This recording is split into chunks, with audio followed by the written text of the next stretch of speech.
Война, которая как две капли воды похожа на события в Украине. 8 августа исполняется 7 лет со дня начала российско-грузинского конфликта. Тогда из-за мощных обстрелов со стороны осетинских сепаратистов и российских военных грузинские войска вошли в Цхинвал. Война длилась 5 дней и унесла несколько сотен жизней.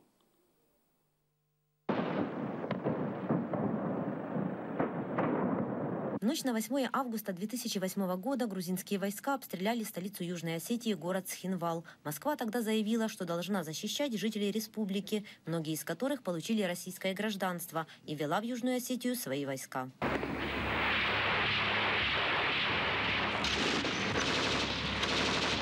Тогда психолог Шотаки Далашвили, не раздумывая, пошел защищать свою родину Грузию. Сейчас, уже как профессиональный военный, в составе грузинского легиона больше года воюет в Украине. У нас один враг. Мы это очень хорошо осознаем. Вот. И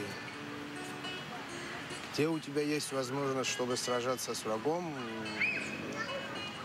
если у тебя хватает мужества, ты идешь, берешь оружие и воюешь против врага. Таких, как он, грузинских добровольцев на Донбассе несколько сотен. Мы выходили вместе с украинцами из Дебальцева. И сейчас, ротации были в Луганской области.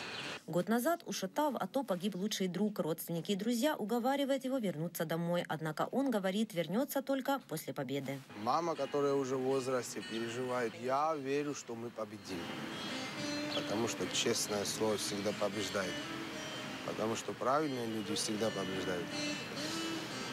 Мы воюем сейчас против зла, да, скажем. Так что я думаю, что победим обязательно. Победа за нами. Официально родина Шота, Грузия, поддерживает Украину. Грузинское правительство хорошо знает, что такое северный сосед. У нас 4 соседа. Азербайджан, Армения, Турция и Россия. С 3 государствами у нас проблем нет. Живем дружно и с Турцией, и с Арменией, и Азербайджаном. С Россией проблема 25 лет. Никак мы не можем, понимаете... То есть страна превратилась, ни себе жить не дает, ни другим. Даже после 7 лет Россия своих обязательств, которые были достигнуты после конфликта, не выполнила. В Южной Осетии до сих пор находятся российские военные базы. То, что мы проходили, вы сейчас проходите, и мы это понимаем. Конечно, в случае Крыма это было новое, я это ноу-хау называю Россией, потому что зеленый человек, потому что Россия уже после войны в августе в Грузии, она серьезно подготовилась в случае Украины. Большинство стран мира до сих пор не признали Южную Осетию и Абхазию суверенными государствами. Это сделали лишь Россия, Никарагуа, Венесуэла и Науру. Тбилиси разорвал дипломатические отношения с Москвой и объявил обе закавказские республики оккупированными территориями. Наталья Калинка, Олег Козыкин, Заман, АТР.